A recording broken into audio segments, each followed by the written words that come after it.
In 1922, a crack Aberdonian was appointed Director General of a new British broadcasting institution. This man promptly sat down and defined 3 principles in accordance with which a public service broadcaster should operate. Today, still listened to by millions, they survive quite nicely indeed, thank you. If you want a podcast, if you've already exhausted what they have to offer, and if you can find it, maybe you should listen to Inform, Educate, and Entertain.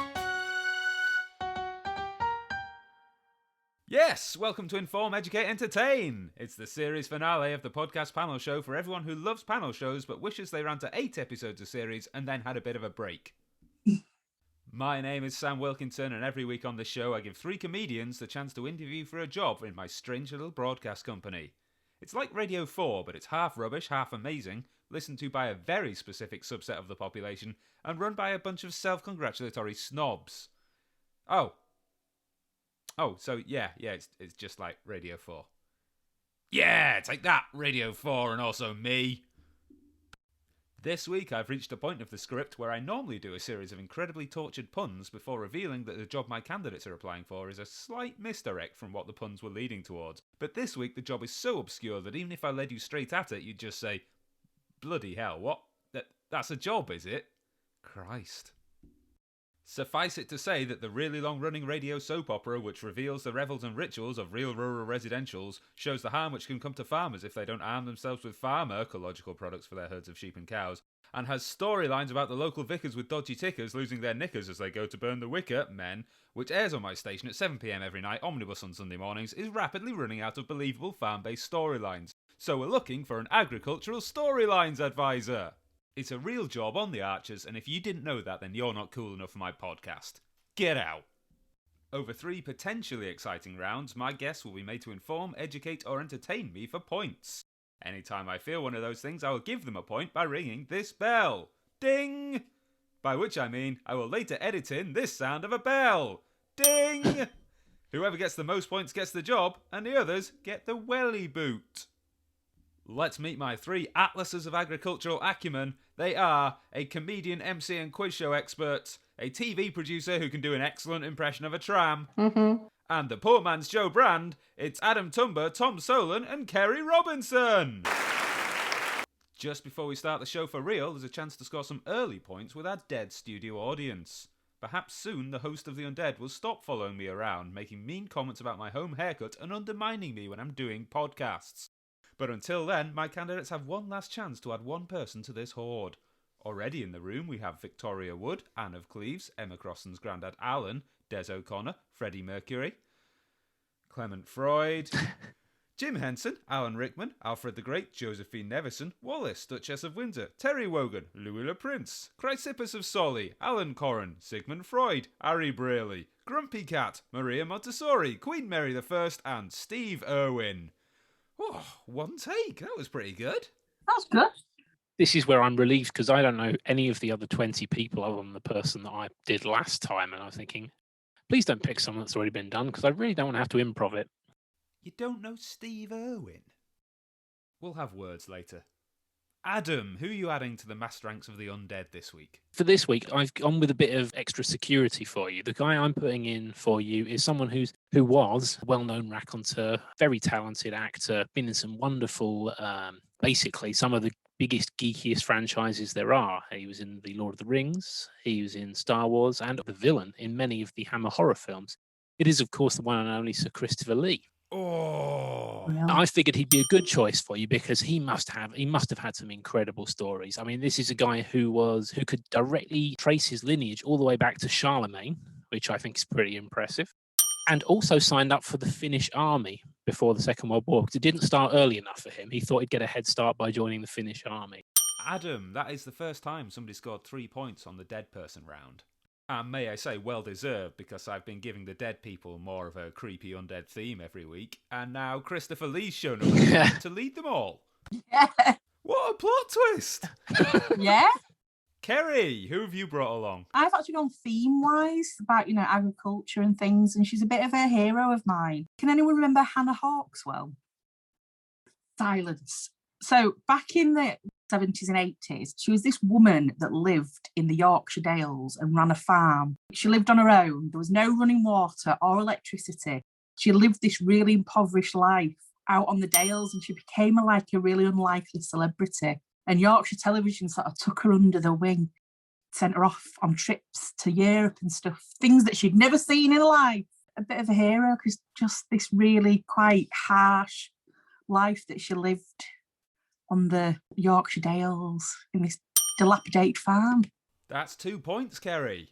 Tom Solan, who will be the final entrant to my horrific undead horde for this series? Well, I'm a bit worried because I didn't realise there were any points in this round. I just thought it was just a silly feature. And I'm also worried because I didn't choose a dead person. Well, yeah, that is going to be a problem. We can sort that out. But I've got a reason for not choosing a dead person, because I'm a bit worried about dead people coming back to life and stuff, and zombies. I don't want that. So I thought, who do I want to be dead? I'm going to choose Donald Trump, just because I'd like him to be dead. Luckily, I do know a Donald Trump fact, so this might help. Okay, let's have it. Donald Trump was born on the same day as his dad and the same day as his granddad. Ooh. Yeah, that is a good fact. You can have a point for that. Brilliant. Can I just interject? You can interject. I was also born on the same day as my dad. All right. I'm going to interject. Unfortunately, Donald Trump wasn't born on the same day as his dad and his granddad. I just panicked because I didn't have any facts about Donald Trump. You've given me a point now, so... Well, it's a good job it's a made-up show and there's no real prize at the end of it. Especially because you put Donald Trump in as the final person on my dead studio audience. I'm not happy with that at all. I actually forgot one of my facts about Sir Christopher Lee. He actually witnessed the final ever public execution in France. That's a great fact, but you're not having another No, point. no, I didn't think I would, so I thought I'd tell you anyway. Inform, educate, and entertain.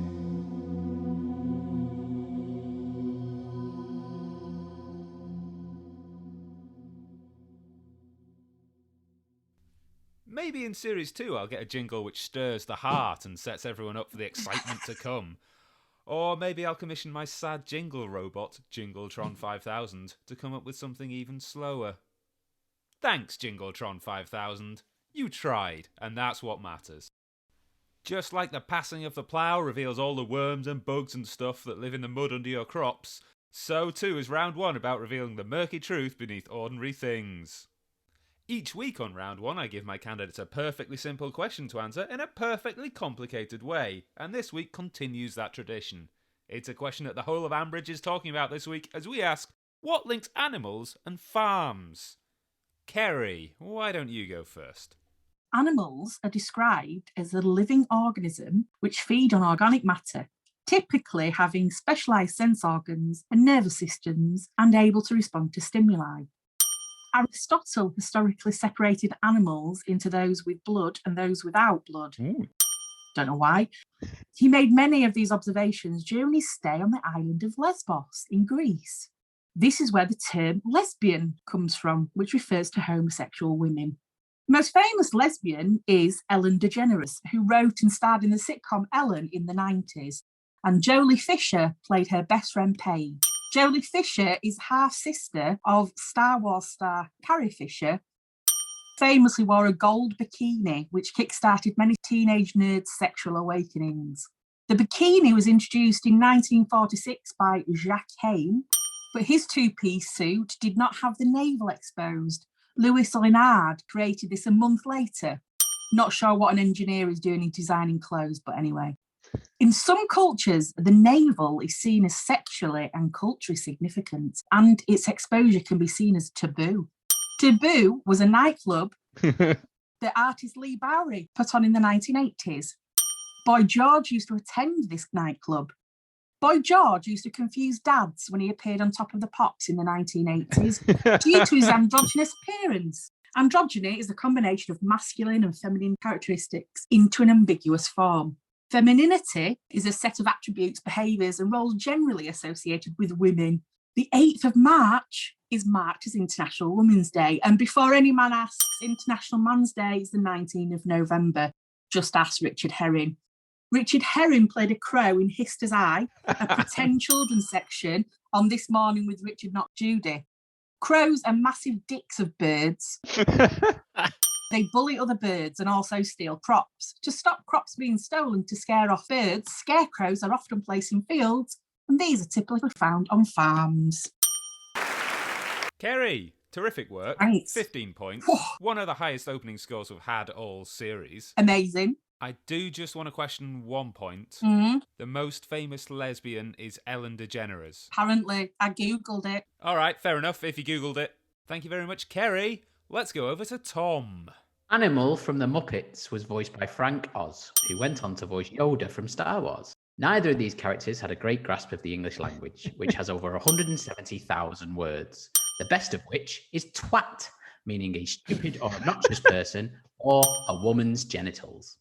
Twat is also a famous poem by punk poet Dr. John Cooper Clarke, who was awarded a doctorate after spending 17 years addicted to heroin. Not because he was addicted to heroin, it was because of his poem, I think.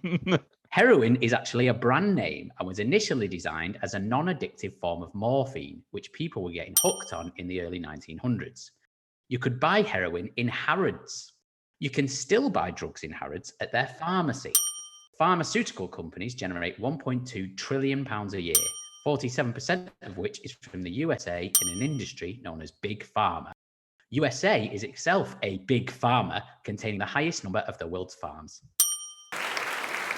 Very well played indeed, Tom. That's 11 points, which is very good. I think anything above 9 is very good for a first-time player. Oh, thanks. Well done, well done. I say that as though, there's any skill to it and or any reason behind the points I hand out. It's all heavily arbitrary, but I had a lovely time, so 11 points. Just making sure, it might be a bit late now, but we can say twat, right? The more time you spend with Sam, the more inevitable it is. Adam Tumber, you've piped up. Blow us away. Animals. There was a band called The Animals who were known for such songs as The House of the Rising Sun. Now, The House of the Rising Sun was a tale about a gambling man down in New Orleans. However, despite this obvious acumen about the city of New Orleans, the Animals themselves were, like Ant and Dec, from the city of Newcastle. Now, Newcastle is named after a new castle, built in 1060 by Robert Curthose, who was related to William the Conqueror.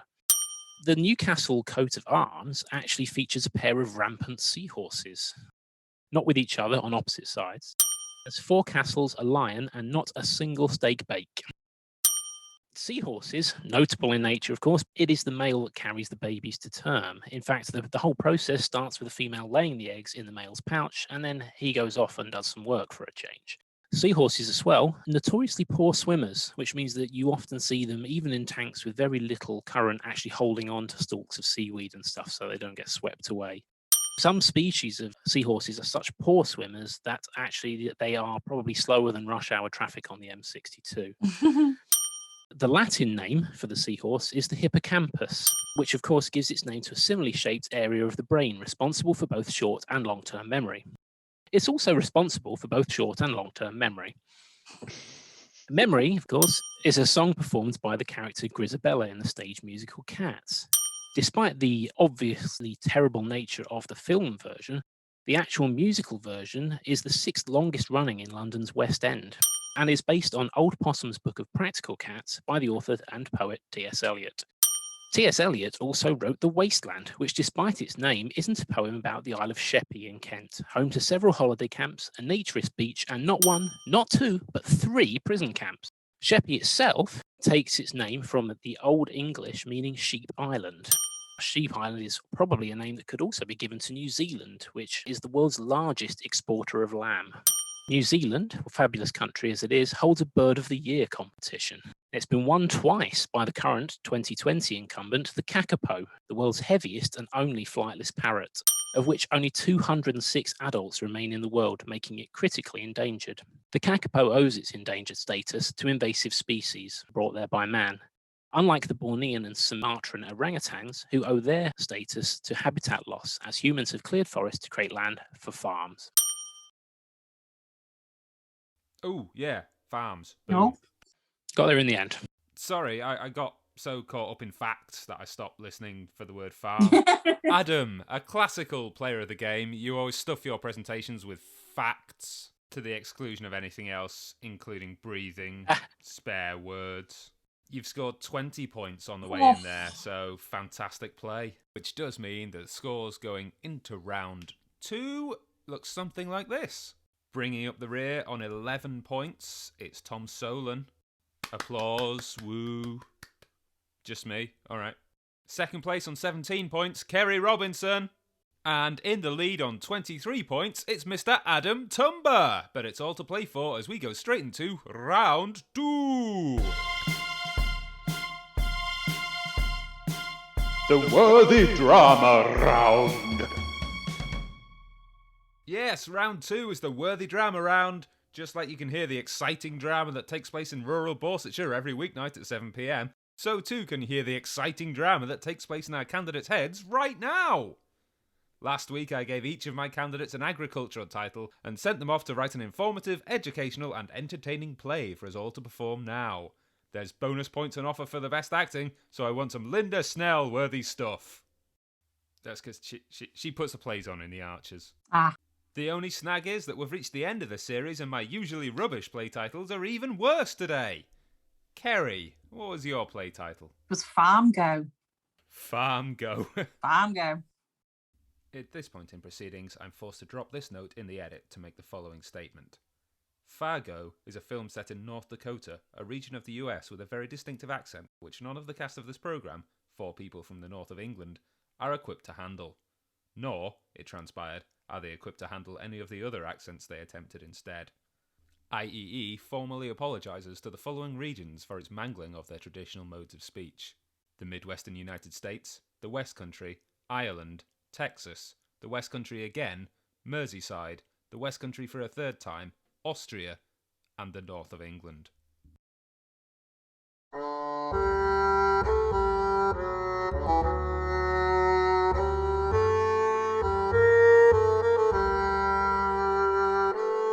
Down on his luck farmer, Jerry Lundegaard, has a bright idea of arranging to have his wealthy father-in-law's prize bull, Angus, kidnapped by 2 shady men. Angus is worth $1.5 million. This is actually true, and is the most expensive farm animal in the world. $1.5 million. Jerry needs to raise the money to buy more land and livestock for his small farm in North Dakota. Scene 1.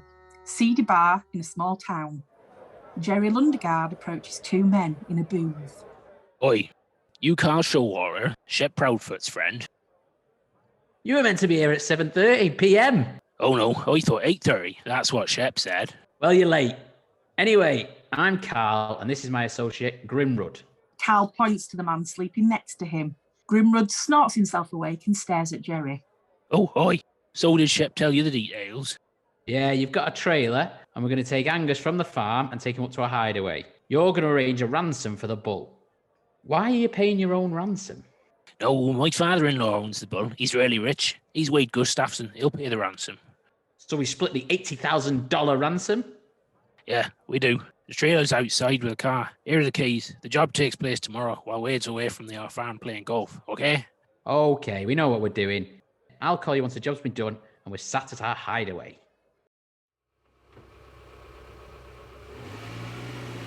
Scene 2. Wade has come to pay Jerry a visit on the morning of the proposed kidnap. How doing, Wade? How can I help you? Well, I looked over your proposal of buying more land to farm cattle. You know you need 1 to 2 acres per animal and you want to buy 100 animals. You're going to need about 150 to 200 acres and then buy the cattle and the high-quality pasture. Why don't you go for cheaper mortgage lifters like pigs, less acres needed, and cheaper food? Or stick to what we grow in North Dakota, like dry edible beans, durum, wheat, and lentils. Well, Wade, I just think beef cattle's worth the investment. We live in the US. The average beef consumption is 58.1 pounds per person, yeah. That could keep me and Gene and Scotty afloat for years. They don't need to worry about money. Gene and Scotty never need to worry about money. I'll always look after them. Well, I've spoken with my accountant, and he thinks this is a great idea, so I'm willing to lend you the money. You will? That's amazing. I can't thank you enough, Wade. I'll make this farm as big as Wagoneer Ranch in Texas, the biggest in the USA. You better. With that, Wade leaves. Jerry realises he needs to call off the kidnap plans. He called Carl's phone. We see Carl and his accomplice in the Blue Ox Motel, enjoying the local ladies. The phone rings and rings. Jerry hangs up, looking very worried. Scene 3, Wade's farm. Carl and Grimrod have successfully broken in and stolen Angus the bull. Amazing, I know. However, just as they leave the farm, they are stopped by a farmhand. So, what are you guys doing, yeah? We're just picking up a cow to be treated at the vet's. Oh, yeah, we never knew we had a poorly cow. Can I have a look in the trailer to see which one, yeah? Just trust us. Here's a sweetener. Oh, I don't feel good about this one. Let me call Mr. Wade. Just as he reaches for his phone, Grimrod leans forward and shoots the farmhand in the head. Carl looks aghast. What did you do that for? Hey, his accent annoyed me. They speed out of the farm and make their getaway to the hideaway. Scene 4. It's a few days later, the local police chief, Maggie Gunderson, has been called to investigate the murder of the farmhand. Through tip-off, she discovers 2 strangers visited the Blue Ox. She's talking to the prostitutes the suspects visited. Okay, so can you describe the guy you saw, yeah? He was kind of funny looking. Yeah? How is he funny looking? You know, just kind of funny looking.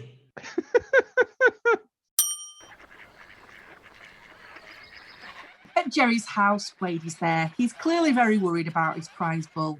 Jerry is trying to calm him down. Well, you know you're worried. The kidnappers have said they'll only deal with me. They said the ransom is $50,000. I need to drop off the money. It's my money and my damn prize bull. I'm going to drop off the money. Despite Jerry trying to stop Wade from going, he meets the kidnappers at Kist Livestock, the largest cattle market in North Dakota. Car park is empty. Only one car is there, with Carl sitting in it. Wade gets out of the car with his case full of money. Carl gets out of his car. Who the hell are you? I'm Wade Gustafson, and you got my prize bull Angus. I have your ransom money. We're only dealing with Jerry.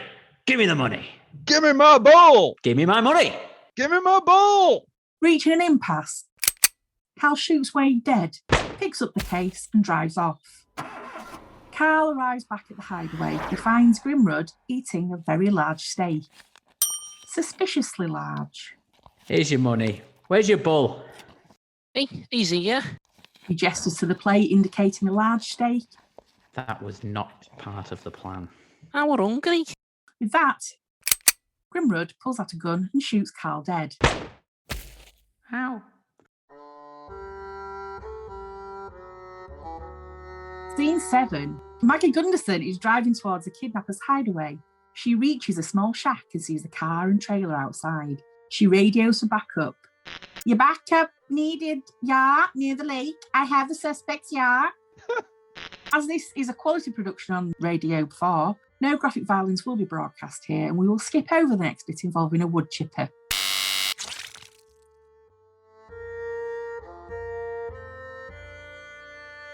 It all turns out okay in the end. Maggie arrests Grimrod, and Jerry's arrested for his part in the kidnap. It all ends happily, apart from the deaths and the bull dying. The end. Tom, what was your play? My play was called Farm Here to Eternity.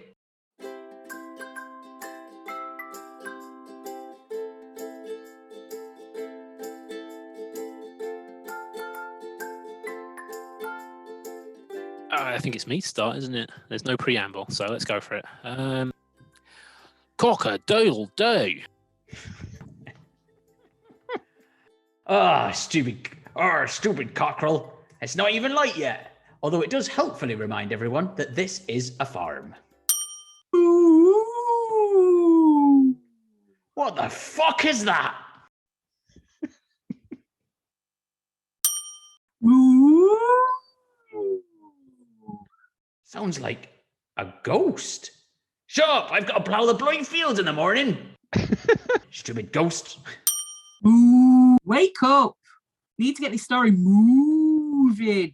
There are 3 scripts to get through in this podcast. Oh, fine. I'll come downstairs and see what's going on. What's happened to my accent? Fucking hell, how did this bloody cow get in my kitchen? Moo, I'm a cow ghost. Oh, I get it now. It's mooing, but like a ghost. Clever. Thank you. So, what kind of ghost are you? Like a Scrooge ghost who makes me change my ways, or a scary ghost that turns the telly on and opens the cupboards and that? I'm not sure. The last thing I remember was you were standing near me with a big gun thing. And the next thing, I was in here. Oh, yeah, I'd have shot you in the head then. What? Why? To sell your meat, probably. What? You sold me as meat? Who to? Have I been eaten? Yeah, probably. Let's have a look. Ah, yeah, you see this red paint all over your ass? That means I sold you for mince. Why? I thought you were my friend. Well, your udder's packed in and your milk went sour. Sour? How do you know it was sour? Are you drinking that? Well, I probably drank a bit. Sold most of it, though. Wait, you sold milk to perverts who drank it? They drank milk from another species. They don't even know. Why don't you sell them some human milk? Oh, that's disgusting. I don't understand. Why can't you just eat grass? Because you're so delicious. I am? Yes. Oh, wow. I've never been told I was delicious before. I used to get quite badly bullied for being fat, so my self-esteem is quite low. Well, I love fat cows. Really? Yeah, more meat to sell. Tastes nicer too. In fact, shows your ass. Ah, yeah, your number's 64. I've actually got a bit of your mince here in the fridge. Do you want to try some? I don't know. Is it safe? Well, you're dead. What harm could it do? That's a good point. When in Rome, I suppose. Here you go. I made some into burgers earlier. Oh, that is nice. Oh, you're right. I am delicious. Oh, yeah. Do you have any more? Oh, wait. I feel weird. My spleen is so slurry. I can't stand up. Warning! Mad cow disease is still a risk. Do not feed beef to cows, even if they're ghosts. This message was brought to you by the British Farming Association. No cows were harmed during this recording, apart from the one that we killed and intentionally fed beef to so it would get mad cow disease and then die. I have no words. I do have points, but I'm not going to reveal what points anybody gets during round 2 for the purposes of fudging it later on if anybody pulls too far ahead. So let's go straight over to Adam Tumber and ask what play title I gave you. I will be delivering for you tonight Farmadeus.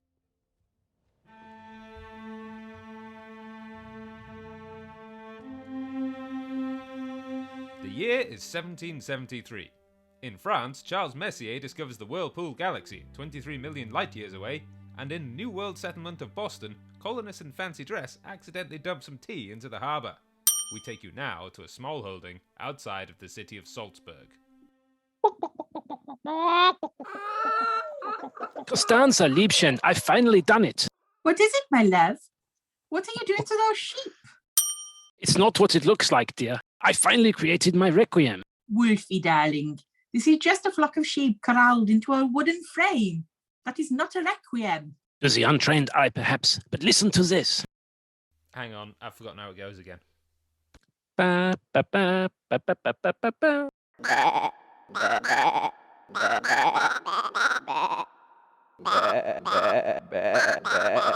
As I depress the keys on this clavier, it causes a small jolt to be applied to each sheep, eliciting the correct sound. It's something, dear. But how will you make money from this? You don't want to end up in a pauper's grave. Next week, the Emperor himself is holding open auditions for Austro-Hungary's Got Talent.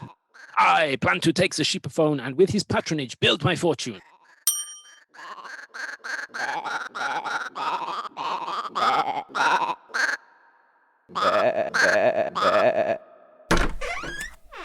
Good evening. Did somebody say fortune?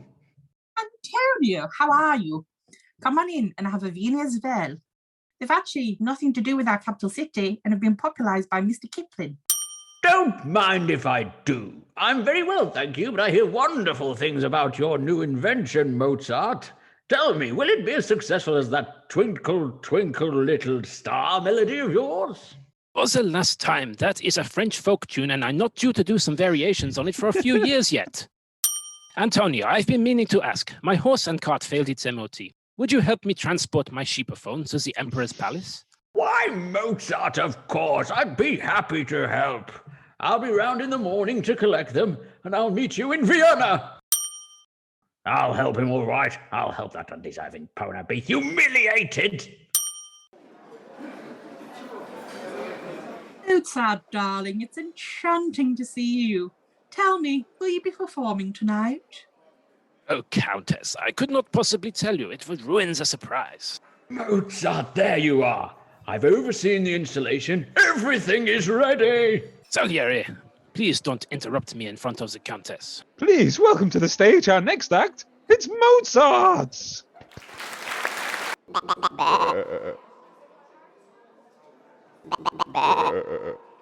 What is this? It sounds like the music of a deaf man. These are not my sheep. Where are my Vormimar sheep? They will become the dominant breed in the island nation of New Zealand, which was explored by James Cook very recently in 1769. Finally, I expose you for the charlatan you are. A laughing stock. You may have ruined me, Salieri, but my legacy shall outlast anything you create. You shall be reduced to a bit part player in a parlor game. So, before I reveal the scores for that round, I do have the difficult decision of to whom to give 5 bonus acting points. And I do believe that, on aggregate across all 3 plays, Kerry Robinson was the least bad doer of accents. Oh, thank you. It's time for me now to do some maths, so do talk amongst yourselves. While Sam does some maths, we'll hand over now to the shipping forecast. Viking, Northward Sierra, moderate or good. Oh, this is the 14, good stuff. raising westerly. Stop trying to turn me on when I'm doing maths. The scores look something like this. Bringing up the rear on a very respectable 32, it's Tom Solan. Slightly ahead, it's Kerry Robinson on 37. And only 1 point ahead of that on 38. It's all to play for as we go into round 3 because I'm so arbitrary with the points. It's Adam Tumber!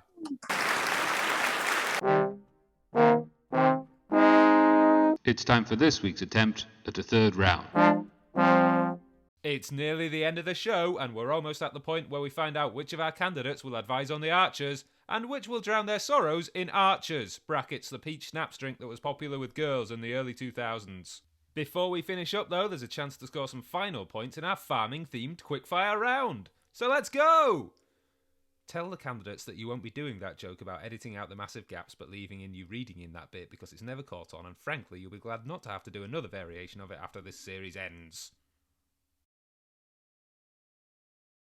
Tom, when was the last time you saw a tractor? I don't think I've ever seen a tractor. I don't know what to do with that information. No, no. You've really never seen a tractor? I have seen a tractor, but I just couldn't think of Okay. I couldn't think of a better. Yeah, response, fair really. enough. Adam, when have you last seen a tractor?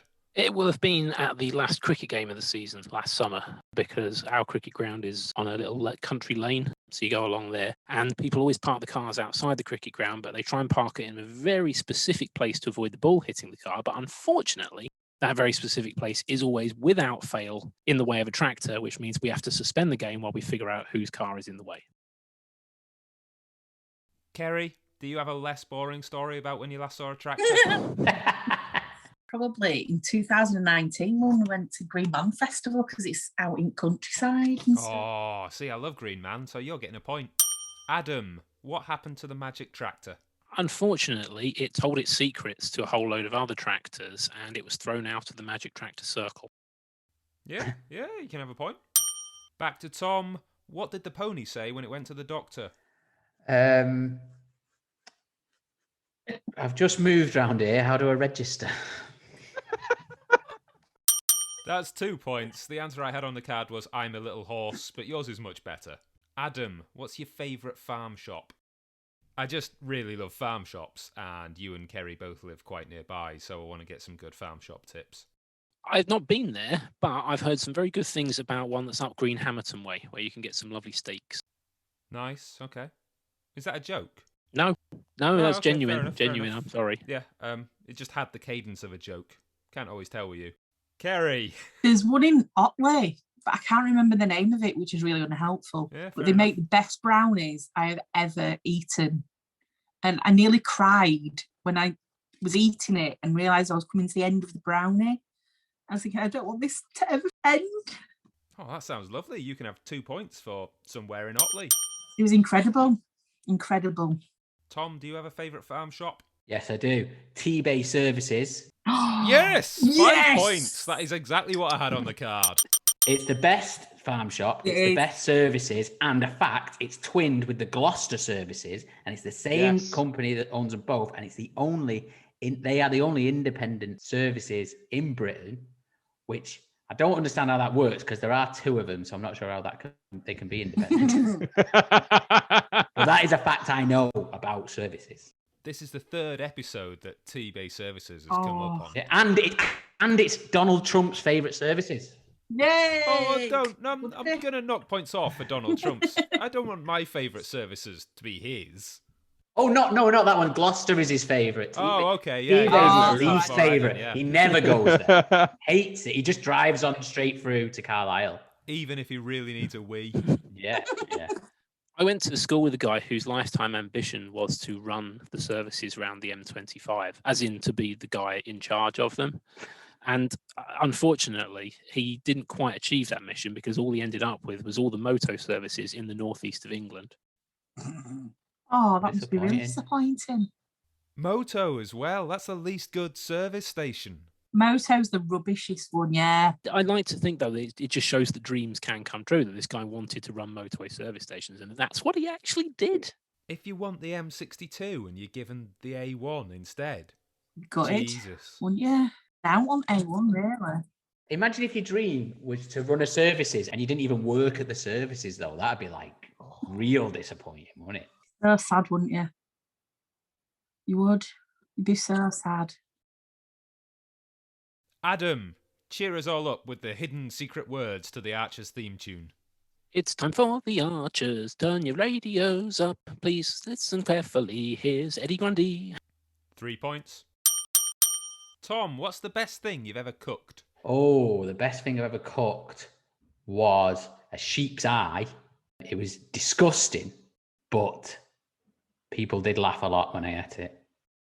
Okay, I feel like there might be more backstory. Yeah, there. we need more. That's a 2-pointer right away, but go on. The story was I had a sheep's eye and someone did. Oh, you just had a sheep's... Nobody just has a sheep's Oh, eye. yeah. What have you got on your fish and sheep's eye? I was at my dad's 50th birthday party. He had a fancy dress party and the theme was be horrible. All the fancy dresses had to be horrible. Right. And he went as a road traffic accident cop. He took a cool box with like eyes in it and a shoe that had loads of flesh and a bone sticking out and stuff. And on the way there, I said to my mate, oh, my dad's mates are all really weird. I bet some of them will eat some of that stuff. But I'm staying well away from that because that's disgusting. In an hour, I had a sheep's eye and half a heart. It was one of the things I regret the most. And now I'm saying it on a podcast. Really wish I'd started that story. But you're saying it on a podcast for a total of 3 points, so I think that's a worthy bang, trade. bang. Well done. Also, once I had a wasp eating competition What? that I won 10-9. 10-9! Yeah. It went really down to the wire. Yeah. Just before the So- last whistle.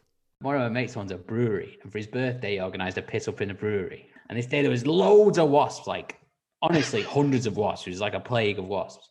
And my mate said to me, I dare you to eat a wasp. So I ate a wasp. And then I said, I dare you to eat a wasp, and he ate a wasp. And then we had a competition, first to 10 wins, and you had to catch and eat your own wasps. And it ended up 10-9. That's the story of that. Right. What did they taste like? It just tastes of nothing. Nothing. Just nothing. Wasps are just empty calories. Everybody knows that. Did you get stung? No. I guess you've got to get them in there quick and chomp on them before they get a chance to sting you. It's got to be Russian roulette anyway. Will I go into anaphylactic shock? Ooh. Yeah, I was going to ask, did he know if you were allergic to wasps beforehand? Well, yeah.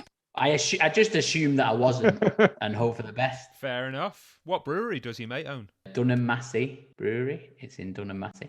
I don't know it, but as you've heard, this podcast loves supporting independent businesses, so shout out to Dunham Massey Brewery. Tastiest wasps in the northeast. I can't believe that just got me a point that I met some wasps. I know. That's amazing. Welcome to round 3, my friend. Kerry. Farms always have evocative and interesting names. So what would you call your farm? The Farm, after the Liverpudlian band of the 90s. Oh, okay. Yeah. Nice. Yeah, that's a point for you. Tom, what are you going to call your farm? Farm and a leg. Farm and a leg. Lovely, there's a point. Adam.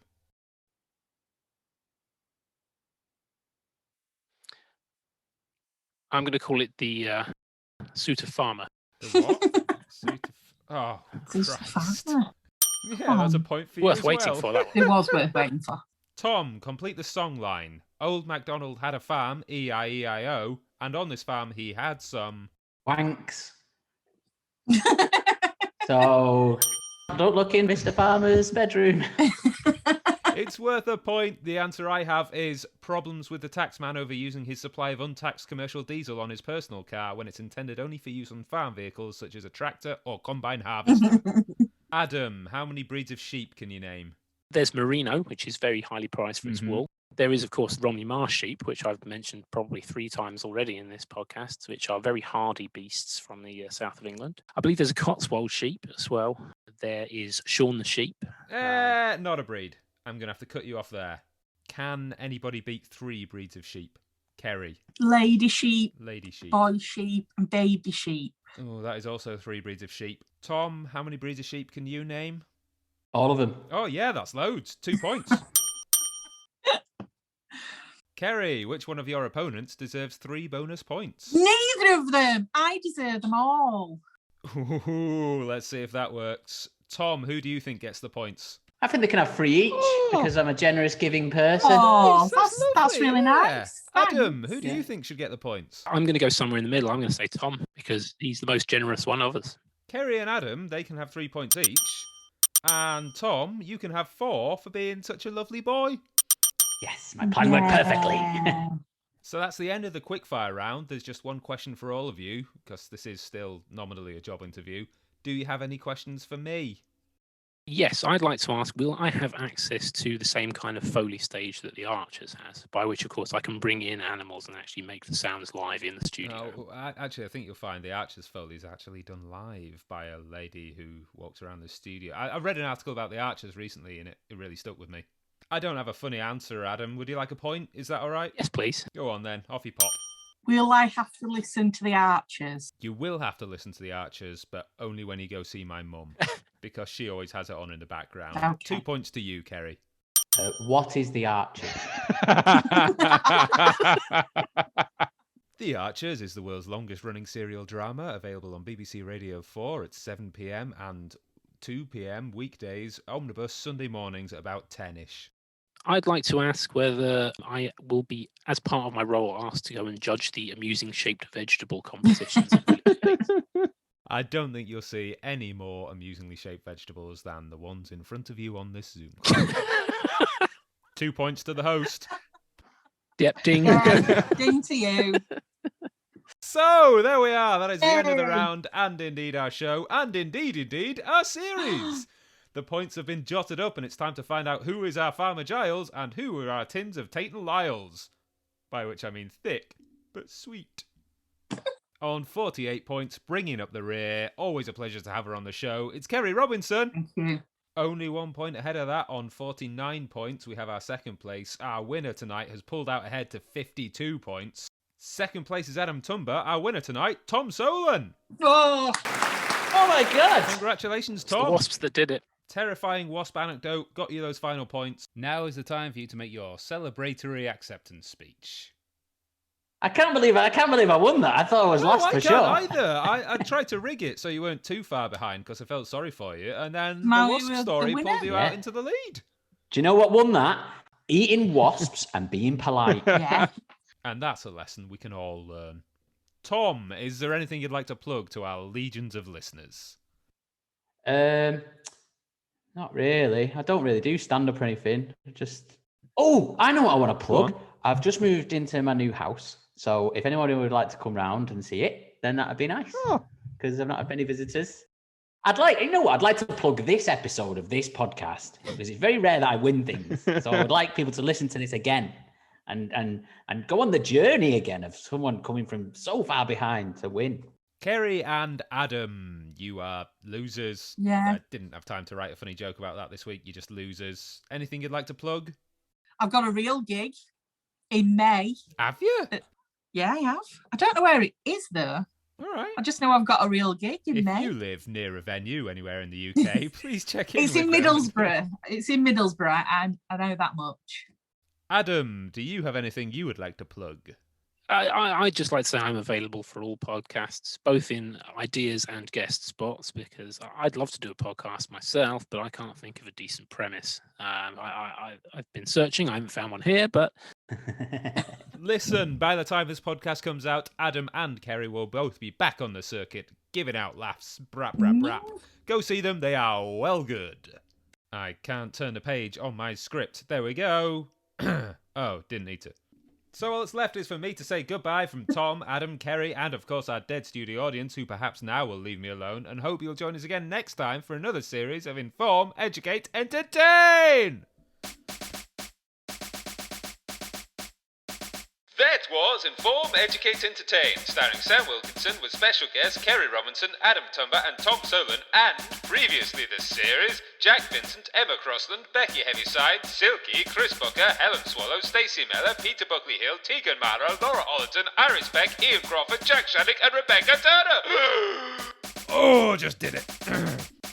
The chair script was written by Sam Wilkinson, the programme was edited by Sam Wilkinson, and Sam Wilkinson had a jolly lovely time with the whole thing. He hopes you did too. See you for Series 2. It was a fictional production company production for IEE and the Internet. TTFN!